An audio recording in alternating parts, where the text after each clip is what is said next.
So, it's time for a Total War tactic all about expendable units, waster units, meat shields, suicide guys, those poor little units that you could not care less about.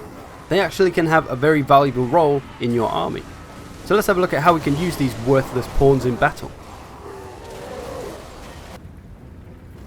Now, expendable units aren't just the ones that say expendable on the unit card. It's basically any of the cheapest units. So goblin spearmen, dwarf miners, chaos marauders, empire spearmen, all units that don't cost very much and can kind of be thrown away if need be. So here I've got a bunch of goblin spearmen out front to try and protect my expensive front line. So I'm going to use this first unit to try and block the charge of this cavalry trying to sneak around the edge. It tries to get round, but there isn't enough room. My goblin spearmen managed to stop it, so I protected my more expensive units there. The second unit has been attacked by a Ferromanticore, but they are going to go ahead and get in the way of some trolls. So the spearmen have taken the trolls' charge, which means the black orcs or the big uns aren't going to take that charge. Same thing on the left side, just going to protect my more expensive unit from charges basically. And then I can bring my big uns in and my other units in to try and sort out those units that have been tied up by the goblin spearmen. So the expendable unit's whole kind of ethos is that they'll take one for the team and die for the greater good, protecting the more expensive, valuable units. Typically you'll only want to bring 1 or 2 expendable units before it starts to get too expensive. You don't want to waste too much money on units that are just going to die after all. Sometimes you may bring cheap units to actually use in battle, but there may be a situation that arises where it's better to use them as a meat shield. So there's different opportunities to use them, but that bit's up to you. Another use could be to buy time for your artillery. Here I've got a ton of artillery, and out front I've sent 2 units of dwarf miners to just try and slow the enemy down. If I can just halt them there for 10, 20, maybe 30 seconds, that's going to be a lot of extra time for my artillery to rain down some fire on them and get some extra kills.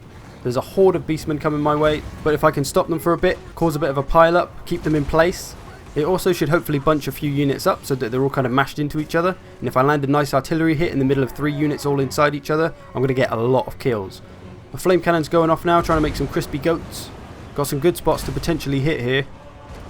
Let's see if these ones land any good. Oh, perfect. That one on the right went straight into the middle of those spearmen. So expendable units on artillery, great for buying time, great for bunching enemy units up, great for disrupting the enemy's formation. A very useful tactic indeed.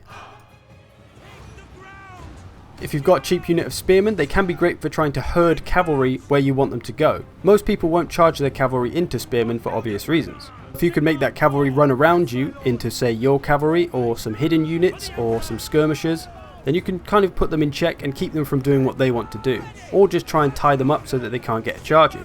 Here I've just tied a unit up, and now I'm going to send my demigriffs in to go and get their own charge in and do the damage. So expendable suicide spearmen can be very effective at putting enemy cavalry in check, chasing it off, controlling them. Obviously most of the time they'll try to just run around you, but that can be part of your control. You can get them to go where you want to, or you can just keep them away for a certain period of time.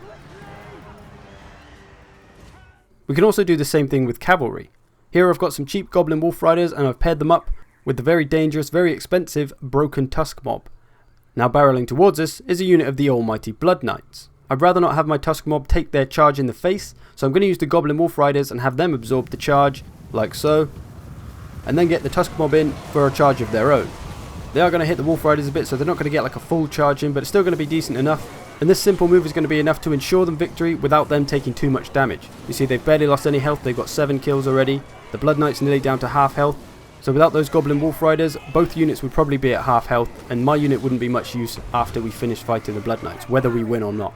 I could have even flanked round to hit them in the sides or back, but it would have been a question of whether the Goblin Wolf Riders could hold on that long. You could even try this with cheap skirmisher cavalry, or things like warhounds. Waster units can also serve to take bullets for you. If you send them out in front and the enemy's on fire at will, they'll initially take most of the fire for you, allowing your precious expensive units to move up relatively unscathed, or at least less than they would be if the meat shield wasn't there. And once you reach the front line, they can absorb the enemy's charges, allowing your precious units to avoid some damage and get in a bit of a charge of their own. And this tactic can really be more valuable than you might think. Having your best units avoid damage early on is going to make them last a lot longer and could be very imperative for the later game. You could even use the cheap units to hold the enemy in place while you flank round and get them in the back in a sort of hammer and anvil style with your expensive units. So there we have it, hombres. Some ways to protect your most essential units. Use your meat shields well and they can protect you from a lot of very dangerous threats, which in turn can keep those units in the battle that little bit longer. This can make all the difference. Thanks for watching, I'll see you in the future.